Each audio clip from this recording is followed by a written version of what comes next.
Newsweek.com. Joe Biden backs stimulus deal half the size of White House's pre-election offer to break deadlock. Christina Zhao. 4 to 5 minutes. Video. Video player is loading. Current time: midnight. Duration: 1:54. Remaining time: 1:54.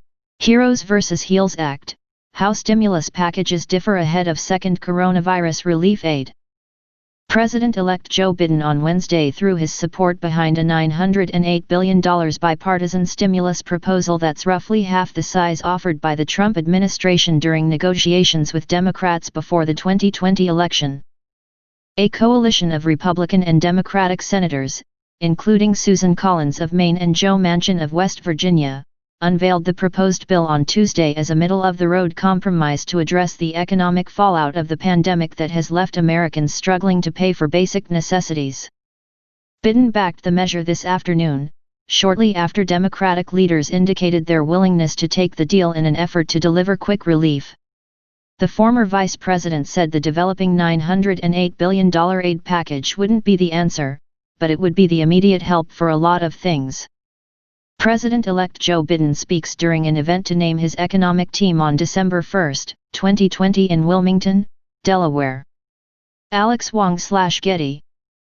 The bipartisan measure includes an extra $300 per week in unemployment benefits, $160 billion for state and local governments, nearly $290 billion in aid for small businesses through the Paycheck Protection Program, about $82 billion for schools, $45 billion for transportation agencies, as well as $16 billion for coronavirus testing and vaccine distribution.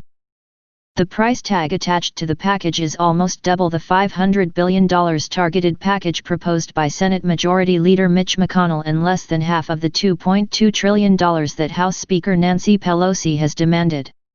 In October, the Trump administration offered Democrats $1.8 trillion after the House approved a $2.2 trillion measure. At the time, Pelosi passed, saying it was insufficient in addressing the needs of Americans suffering under the pandemic. Senate Minority Leader Chuck Schumer initially expressed disinterest in the new bipartisan proposal when it was presented, but he changed his mind one day later. In a joint statement on Wednesday, Schumer and Pelosi said they were supporting the $908 billion bipartisan deal in the spirit of compromise. While we made a new offer to Leader Mitch McConnell on Monday, in the spirit of compromise we believe the bipartisan framework introduced by senators yesterday should be used as a basis for immediate bipartisan, bicameral negotiations, the Democratic leaders said in a statement. Of course, we and others will offer improvements, but the need to act is immediate and we believe that with good faith negotiations we could come to an agreement. While Democrats have capitulated, McConnell has expressed unwillingness to budge from his roughly $500 billion position.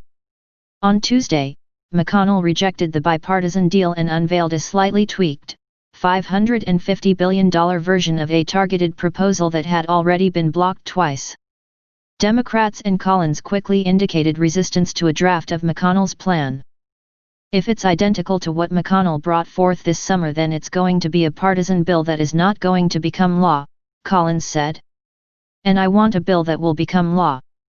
McConnell previously endorsed a roughly $1 trillion plan this summer but retracted his support following backlash from some conservatives. Newsweek reached out to McConnell